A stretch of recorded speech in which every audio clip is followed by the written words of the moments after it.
Hello, hello, hello, my fellow YouTubians. It's been a while since I've done a video, and I've been noticing I'm getting some comments on my other videos, so I figured I'd do one. I just got my kids to bed. I probably have maybe, well, their afternoon nap. Probably have like 20 minutes before one of them wakes up, so let's see if I can get a quick video in. Today, let me just have a little drink of beer. A little, what is it? 3 p.m. beer. The life of a stay-at-home dad. Yeah. So today we'll be talking about specifically this tool right here. But first I just want to show you a knife I finished yesterday. I've been messing around with, these are the Lauren stainless blanks. I usually buy the carbon steel ones, but having a show coming up, two of them in November, and wanted to have a couple stainless steel blades for people who are not into the whole carbon steel love like I am. So I just finished this one. Still have to peen the tang through.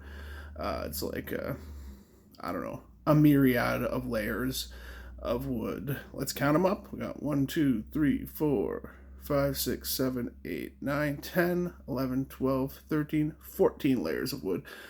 Stainless steel bolster and end cap. And if you look carefully, you can see that not only did I layer the wood this way on this piece, I put, this is ebony there, and then wenge right there. You can almost feel it. It gives you a little indexing point right there. It grips your thumb a little bit better than the ebony wood. But yeah, I think it turned out pretty nice. What do you guys think? My wife says it looks like a bumblebee, and I think I'm gonna call it the bumblebee. Try to name all my knives because they're all individual. Why not give them a name? And yeah, I just finished making a batch of fix and wax. This is the sample bottle, but probably about 20 bottles in my kitchen. What is it? Soy oil? Oh wait, not soy oil. Beeswax, soy wax, mineral oil, petroleum jelly, and peppermint oil, and another kind of spearmint oil. Two kind of mint oils to kind of give it a nice smell. You can use this for anything. Great for sealing your knife sheaths, putting on your carbon steel blades. Great for lip balm, windburn, cuts, scrapes, bruises. It's been pretty much an all-in-one kind of balm or wax you carry with you in the bush. Great for lots of things. This is shelf stable. I didn't put a lot of recipes online call for like tallows and coconut oils and olive oils. I did put olive oil in one of my fix and waxes maybe 2 years ago, and after about a year and a half, it smelled disgusting and went rancid. So I prefer shelf stable, but also like food safe ingredients like mineral oils, food safe, beeswax, like all that stuff you can eat if you want to. So that's why it's good for lip balms and rashes and stuff. But I'm gonna sell it with my knives and include it probably with the more expensive knives I make to kind of teach people how to take care of the carbon steel blades. Anyways, 4 minutes in, haven't even got to the real subject of the video. This is the Roxon KS2. I have done one other Roxon review. It was the Phantom, I do believe, not the Fantasy. The Fantasy is the knife, Swashbuckle blade knife, but it was the Phantom, and I tore it a little bit up. I was a little hard on it, but overall, the fit and finish just didn't really please me. And the overall size of the tool, it was a pretty honking tool, almost as big as my Surge, and it just didn't really justify that much carry. I picked up the original KS a while ago, and I freaking loved it. A knife and a scissors, and it was so thin. I wish I had it to show you, but they don't sell them anymore. Pretty easy to find pictures online if you want to see what they look like. But the one deal breaker for me was it had a Tonto blade, and I'm not a fan of Tontos. They're a little too stabby. I find they sacrifice that like stabbiness. They sacrifice utility for the cool stabby, pokey. Really cool on swords, really functional. And I guess if you need to punch your knife through the steel door or something, definitely comes in handy to have that extra pointiness. But for me, I like curves to my blades. So yeah, picked this up probably about a month or two ago, and I am in love with this thing. If I was able to get a premium version of this thing with some higher end materials, I would pay $100 easily. As it is right now, it's I think 39 Canadian, which is not too bad for you Americans. Probably be about $25. Our exchange rate's pretty harsh. This thing is an engineering marvel. Roxon, you guys, you pay your engineers well, I hope, because they are doing some good work with this. It is a little blocky. I like the shape of it. I like the look. I really love this. It looks like a silly, goofy face kind of sticking a tongue out you or smoking a stogie or something. Smoking a short little stogie. It just makes me giggle every time. Got a crooked smile, and yeah. I anthropomorphize things. It's a side effect of having an artistic brain, I guess. But, oh, I failed it. First time I failed in a long time. That freaking knife just launches out of there. It is... My wife thought I had an auto when I first started flicking, and she's like, is that a spring-loaded knife? No, it's just a very hard detent. And again, if you're a little girly, man, if you're not very strong, you're not gonna like this, because it takes quite a bit of force to push it out. But once, because you need so much force to push out, once that detent lets go, it just whoop-bow, and it will wear the meat of your thumb a little bit, but grow some calluses, guys.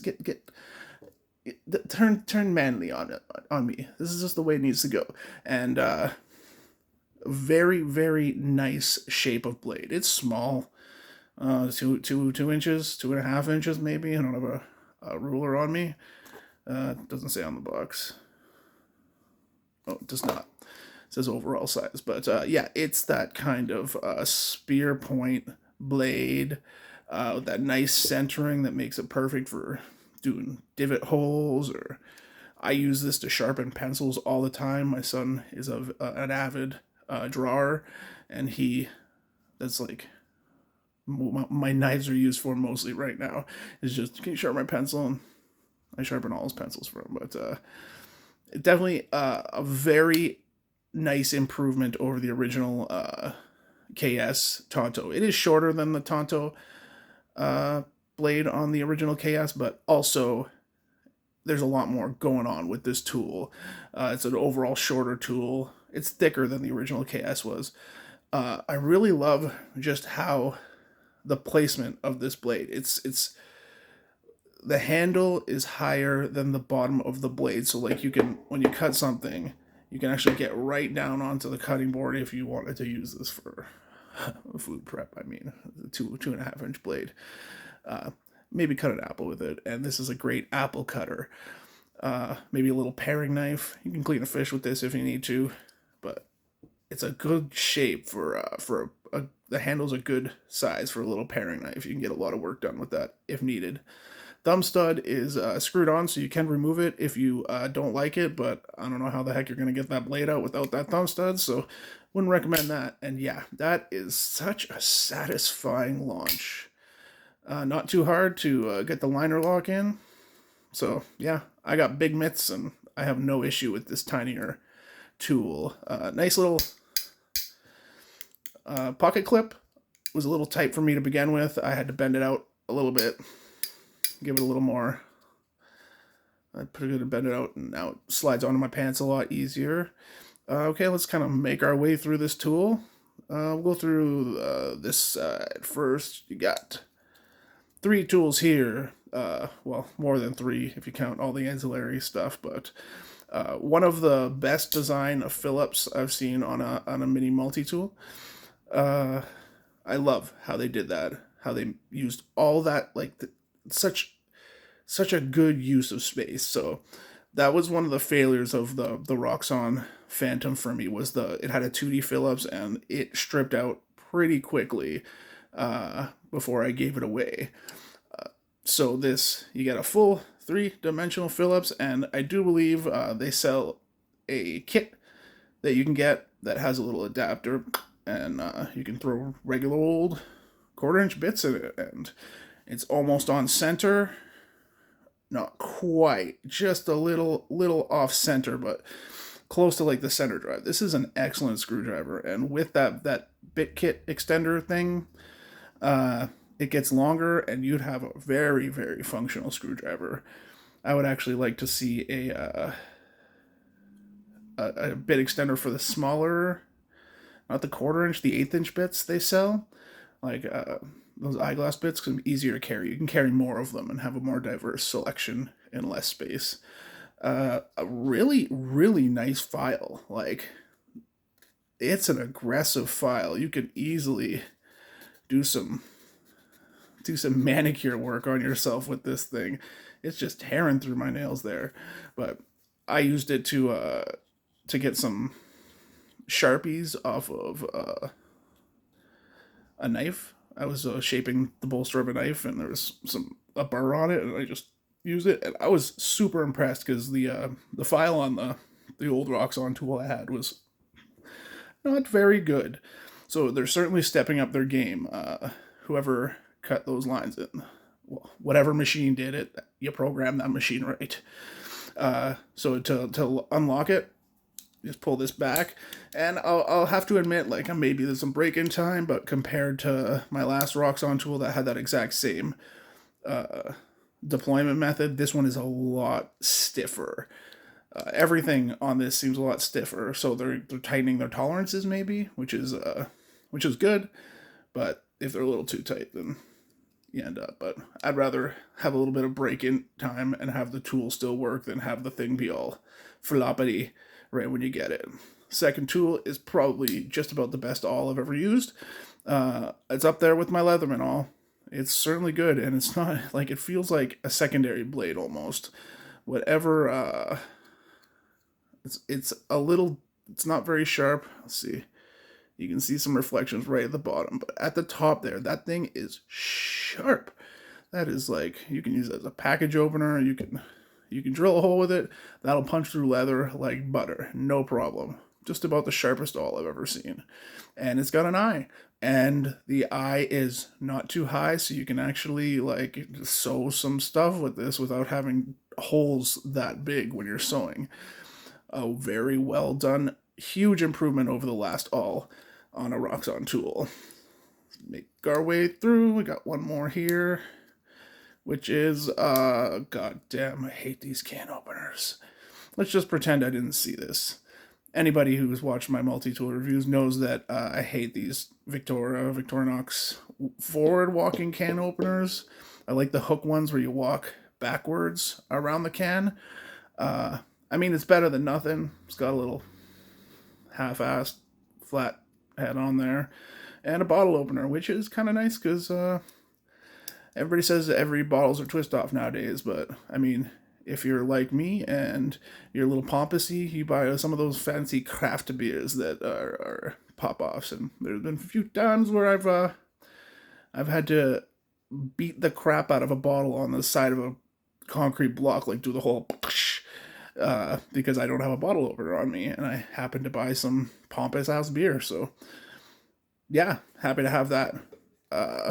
Working our way around, there is a saw. Nice little saw. Good. It's got a nice profile to it. Thins out at the top. Fatter bottom. The teeth aren't offset or anything, so you're gonna have a pretty thin cut when you're cutting through stuff. But it's a nice saw. It's nice to have. It's a good tool to throw in there. And the only sad thing is that liner lock. Hey, it locks, it's cool, but liner lock is very hidden in there, so you have to like dig your finger in. But I mean, I'd rather that than no lock at all.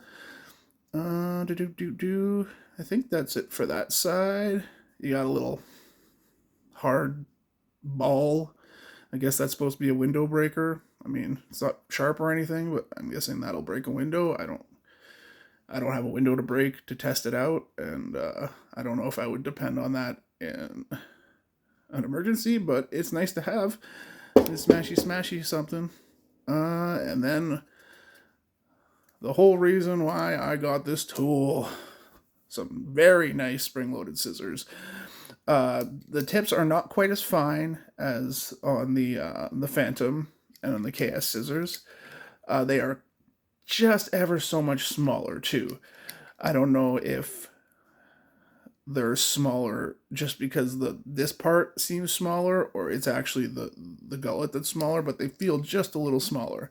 But leaps and bounds ahead of anything that Leatherman or Victorinox has ever done with scissors. This is I'm so surprised because China is so good at stealing tool designs, or like just stealing designs in general, that American or the Switzerland manufacturers haven't stolen this idea. This is such a great idea for scissors. And to have, at least for me, a tool built around knife and scissors, that's 90% of what I'd carry a tool around for this. Oh, and I forgot, sorry, one more thing. Which, as a father of 3 and kids that like to run around in the bush, having a set of these in here is certainly handy. And these feel about on par with, actually they feel better than the Victorinox tweezers. I have a set of Victorinox tweezers, and I don't know if it's but they don't have that bend to them. They just like meet flush. These ones allow for, let's see, yeah, that pulls out that hair no problem. So if you need to do some emergency grooming of your eyebrows, or like me, you have kids that if they get a sliver, it will seem like they're being slowly driven over by a car because it hurts them so much, then these will certainly come in handy. Sliding right there. You know what, Roxon? You wasted some space. You could have put another tool right in there. Come on, guys. No, seriously, put something like a pen. Put a pen in there. Fucking right. That would be awesome. You have room in that area. You could easily put like a thinner pen right in there. Maybe I'll mod it. See if I can find a way to put a pen in there, because pens are nice to have too. All folds right back in to a cute little box. Some people gave, like, I was reading reviews on Amazon, people giving it flack for being boxy. This is exactly what I wanted it to be. No wasted space. Everything is tightly engineered. No lips to catch on anything. It is an overall engineering marvel, this thing, and easily beats, like, I would carry this over any of my Swiss Army knives now that I have this. It's a little honky donkey, but man, and the G10 is nice and grippy too. It's not like the Victorinox slippery plastic that feels like this is just, I guess that's a product of its time. They've been using it for so long. I guess G10 wasn't a common material, but yeah. Anyways, I digress. Here's the box. A little bit of information. It's nice. The scissors and the knife are made out of 5CR, I do believe. Yeah. 5CR, which, if heat treated properly, BPS does a wonderful job with their 5CR. If you heat that shit properly, heat treat that shit properly, it's a decent blade steel. People get all, they just drag that stuff through the mud because maybe was produced in China, but I have some 8CR and 9CR blades that are very, very good. And 5CR, I mean, sure, it's a little softer, but like these are not hard use tools. And for the average person that's going to buy this, it'd be nice for them to sharpen it eventually. So it's an overall perfect steel for this. The rest of it's a 420, I do believe. Yeah, 420. No C, no HC, no J, just a 420 stainless, which is completely adequate for screwdrivers and can openers and owls. Yeah, as far as materials go, it's a decent set of materials. But if you guys made this if you maybe release a premium model with a little bit bigger, like just slightly bigger, couple extra tools, maybe a 3 to 3.5 inch blade. So yeah, it'd be that big. So the tool would have to be that big. I would be all over that. Yeah, this is, you know, very rarely do I have tools that are just complete home runs for me. And in my opinion, this is a complete home run. At the price that it is, the $40 Canadian price, $25 US price, it is a steal. You get so much engineering for this. And as somebody who makes their own knives, I cannot, like, I know a lot of this is done on machines, but like, I cannot fathom the amount of work that it takes to make something like this and to be able to sell it for $40. Steel be darned. Yeah. Anyways, guys, I gotta go get ready for my kids to wake up at any second. Keep an eye out. I'm gonna be doing a video on my upcoming knives for my show for the customers that want to check them out before the shows, as well as I got a couple other blades I want to review now that I'm getting a little more energy and a little more free time. My kids are starting to be a little more independent, so yeah. As well as next year when I have two younger ones. One starts school next year, and then the other one starts school the year after that. So all three of my kids will be in school, and I actually have, like, holy crap, like 4 or 5 hours to myself, 6 hours during the day. I've been a stay-at-home dad for going on 9 years now, and to me that just sounds freaking amazing. So to any other stay-at-home dads out there, I wish you luck, my friends. And if you have a girl, holy crap, I wish you even more luck. I have 2 boys, 1 girl, and I would easily, if I could trade, I would rather raise 5 boys than 2 boys and 1 girl. Like, the girls are, I don't know if yeah, I don't want to say too much, but they be crazy. Anyways, Roxon KS2, great tool, highly recommend it. Check out Roxon's other stuff, they're great. And if you have any questions about my homemade knives or my anything, just comment down in the doobly-doo. I answer most of the comments. And if you made it to the end of this video, thank you very much. I'm kind of a rambler. Anyways, guys, have yourself a great day.